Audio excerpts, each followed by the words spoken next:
Maharashtra today 24 news सत्य परिस्थितीचा सविस्तर आढावा। पहिल्यांदाच मनोज जरांगे पाटलांची पंतप्रधान मोदींवर टीका। राज्यातील मराठा समाज एकत्र आला आहे, याची धास्ती देशाने घेतली आहे। मराठा समाजाच्या एकीची अनेकांना धडकी भरली आहे, त्यामुळे भल्याभल्यांना गुडघे टेकावे लागत आहेत। याच कारणामुळे पंतप्रधान मोदी हे देखील सध्या महाराष्ट्रात गोधड्या घेऊन मुक्कामी आहेत, असे वक्तव्य मनोज जरांगे पाटील यांनी केले। ते शुक्रवारी आष्टीच्या अंभोरा तालुक्यात आयोजित करण्यात आलेल्या संवाद बैठकीत बोलत होते। राज्यात मराठा समाज एक झाला म्हणून लोकसभेची निवडणूक 5 टप्प्यात घ्यावी लागली। अन्य राज्यात 2 टप्प्यात निवडणुका होत आहेत। हाच मराठा समाजाचा विजय आहे, असे जरांगे पाटील यांनी म्हटले। भाजपला आमचा कधीही विरोध नव्हता, पण सरकारने आमच्या मायलेकींची डोकी फोडली। मी कोणालाही निवडून द्या म्हणलं नाही, मात्र या निवडणुकीत असे पाडा की पुढच्या 5 पिढ्या घरी बसल्या पाहिजेत।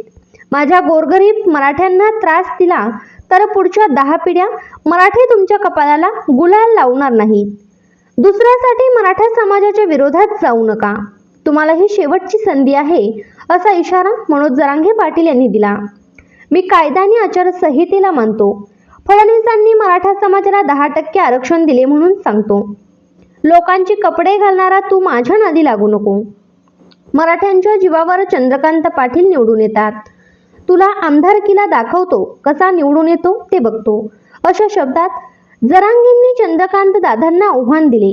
मोदी साहेबांनी सभेत पगडी उलटी घातली, इतके ते भांबावून गेले आहेत।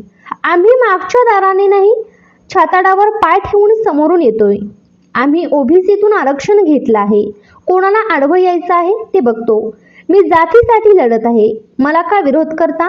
भाजप, राष्ट्रवादी, शिवसेना हे राजकारण करतात। 1.25 कोटी मराठा आरक्षणात गेला आहे, असे मनोज जरांगे पाटील यांनी म्हणले।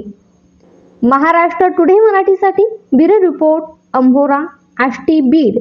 जायचं आणि एकच विचारायचं, निवडणूक मराठ्यांनी लढायची का? आणि अपक्ष सगळ्यात मिळून एकच उमेदवार द्यायचा, किचकिच नाही, सुटसुटीत काम सांगितलेलं आहे, तेवढंच करायचं।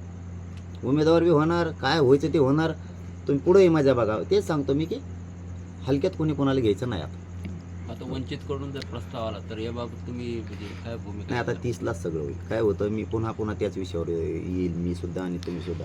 ते शेवटी आता समाजाच्या हातात मी